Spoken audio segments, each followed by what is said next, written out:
it's Mark Smith here again for Baldwins. We're going to look at some medals, but we're going to look at the paperwork behind the medals today.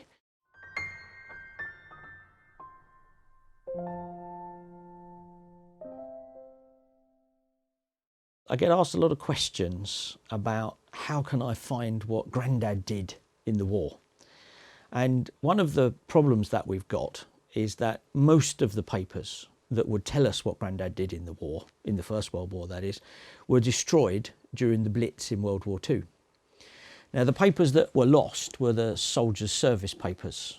All of those men and women who'd fought in the trenches in the First World War, the story of what they'd done was in those papers. But when that bomb landed on that building on the 8th of September 1940, 60% of those papers were just vaporised. And the only thing that we have left, which is the best and most complete record that we've got of those people who served overseas during the First World War, are what are called the medal index cards. Now, when we sell medals here at Baldwins, at the end of the description, we often say copy medal index card sold with the medals, because not only is it the only really record that we've got, but it also is a record that gives you quite a lot of information. It's not the sort of information that necessarily will tell you what battle he was in or where he was, but it might do. And what the other problem that I have is that a lot of people say to me, so Grandad was born in 1890 in Hackney. Can you find him? And the answer is no. The army are not interested in necessarily where you were born or how old you were, and only on their service papers was that information recorded. The problem that we've got is that the most complete record are actually just work dockets. What they are cards which were given to a man who was going to engrave the medals with details. So where he was born, where he came from, not recorded, because that's not what was needed on the medal.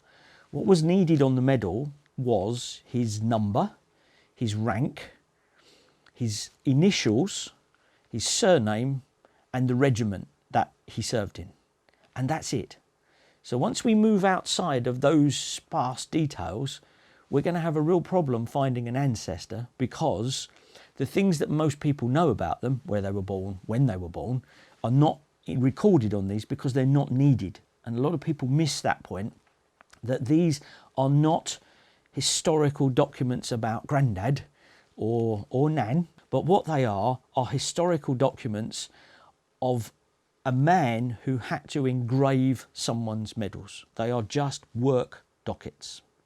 But they can tell us some quite exciting things. So this one here is for a man called William Henry Wilson. Now what we can start to tell from the card is that we have his service number over here, so L7439, his rank as a private, and Royal West Kent Regiment. But we are lucky on this because they have actually put a 1, which means the 1st Battalion, the Royal West Kent Regiment. So all of a sudden, we've got more information about this man than we might have thought we might get. What we now know is that he landed in France on the 15th of August, 1914. So he's one of the very first men to go out to France after war was declared on the 4th of August. From his card, what we can tell is that he was awarded the 1914 Star, the British War Medal, and the Victory Medal.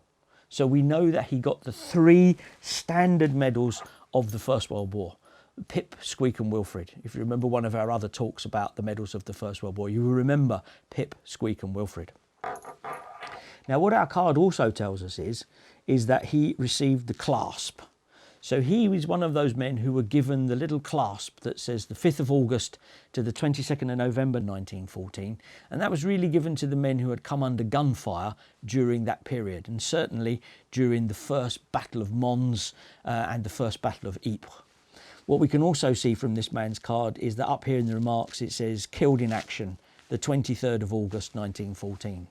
So poor William was there from the 15th of August until the 23rd, which is the first day and the start of real fighting in the war, the Battle of Mons, and William was killed that day. So his war lasted just about a week. But we've got all of that from our card. Now we know that he was killed in action on the 23rd and he's in the 1st Royal West Kent Regiment. We can now go off to other sources, the War Diary, and find out where he was and what he was doing. So from this card, we're now building a picture of this man. The second card we've got here is for a man who went out to France, as you can see, on the 27th of July 1915. He was a man called John Rains. He was in the Royal Field Artillery. He was an acting sergeant. The card also tells us that he was discharged, and over here in different coloured ink, the inks do matter what colour they are. This says Silver War Badge and then the number of the register. Now the Silver War Badge is given to those men who were wounded or were ill during the war and could no longer be in the army, the navy or the air force and had to go back to civilian life. But remember, your country needs you. And there was an underlying current of particularly ladies who would stop men who weren't in uniform in the street and give them white feathers for cowardice. And this little Silver War Badge, which is a little round silver badge they wore on their lapel, showed that they had served and had been discharged honourably by being wounded or being too ill to continue. We can see that John was discharged. He has his Silver War Badge, but bless him, we also see here on his card that it says those magic 2 letters, the Victoria Cross. And John Rains was awarded the Victoria Cross in 1915 for an action at a place called Fosse 7 near Bethune in France. But he was so badly gassed and wounded during that he could no longer serve and was discharged from the army. So just from that card, we're beginning to build a picture of this one man. Now, as the war progressed, not all of the 3 medals were given out, Pipsqueak and Wilfrid, the 1914 Star, British War Medal and Victory, or the 1415 Star, British War and Victory. But eventually men were just being awarded the pair, as we remember, Mutt and Jeff from our earlier video. And this card here is to a man who did only receive the Victory and the British War Medal. And you can see them marked here on the card. Now, the little asterisks here are telling the man what to put on the medal. He was a Lance Corporal, but when he landed in France, he was only a private, and that is what must go on the medal. So it is a card that is telling someone how to inscribe the medal. This card here is to a man called Arnold Ridley. You know Arnold, because most of us will know Arnold Ridley as Private Godfrey from Dad's Army. But he really did serve in the First World War, and he was so badly wounded that if you watch him on television, you can see that his left arm doesn't really work and his left leg as well. And Ian Lavender said in a programme once that they always had to look after him because he was so badly injured, even 50 years after the war, that he still suffered. And you can see here that he was transferred to the Army Reserve due to wounds. So again, we're building up a story of a man just from the medal card. Another man here who only received the 2 medals, the British War and the Victory, which means that they went out to France and Flanders and other areas of conflict during the First World War after the 1st of January 1916. But this card is to John R.H. Christie, John Reginald Hawley Christie, known to most of us, I'm afraid, as the Rillington Place murderer from the 1950s. And whilst we now have that he was in the Notts and Derby Regiment, he was a private, there's his number, he did receive 2 medals for the First World War. We have this curious marking here, 11th of May 53. I don't know why it says the 11th of May 53, but it's curious because it links it to the actual trial and the execution of Christie as a murderer. So something different from a card, but still more information that we're gaining. And if we had those medals, you know, we would have something really quite unusual to a murderer, unusual card. This one here is a card which shows us that William Buchan went to France on the 22nd of November 1915. It says France here. It says that he was awarded the 1915 Star, the British War and the Victory Medal. He was a corporal in the 16th Battalion of the Northumberland Fusiliers. And again, it says here, killed in action. So now we can move on from that and go to the Commonwealth War Graves and find out what happened to William Buchan.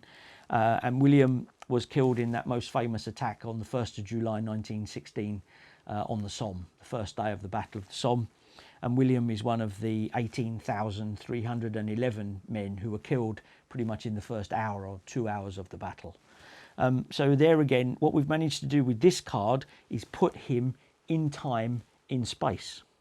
We've now got him on the battlefield. So these cards can be very useful in taking us forward for finding out what happened to an ancestor. The last one we're going to look at is this one here. This is just a victory medal that we've got here, and on it it says Private Bateman, King's Royal Rifle Corps. That's fine, that's fair enough. When you look up his card, he's W.R. Bateman, and there he is, King's Royal Rifle Corps, Lance Corporal 6814, and indeed 6814 is the number on the medal. However, underneath it he has transferred to the Royal Army Medical Corps as now a sergeant, and he's 83622. And when you look up 83622 Bateman, not 6814 Bateman, but now our new number with a new regiment, we find that William was very badly wounded in 1915 with the King's Royal Rifle Corps. He transferred to the Royal Army Medical Corps, and he died in 1918 of those wounds that he received 3 years before. No mention of this on his card, just the fact that his medals were awarded by the Royal Army Medical Corps and he got 3. Only 1 now remains, but without the card we would never have known what happened to 6814 Bateman, who eventually finished the war as 83622 Bateman. So these cards are very useful in giving us those clues of things to look for. They don't give you date of birth, they don't give you where he lived. We have to have a number and hopefully a regiment, and then we can begin to narrow it down to find our man, because after all that's what this is all about. It's about remembering these people and what they did. The medal index cards are the best source of information that we have, with the loss of all of those service papers, but they are our starting point. They're always our starting point, and they should always be where you go to find out what your man or woman had done in the First World War.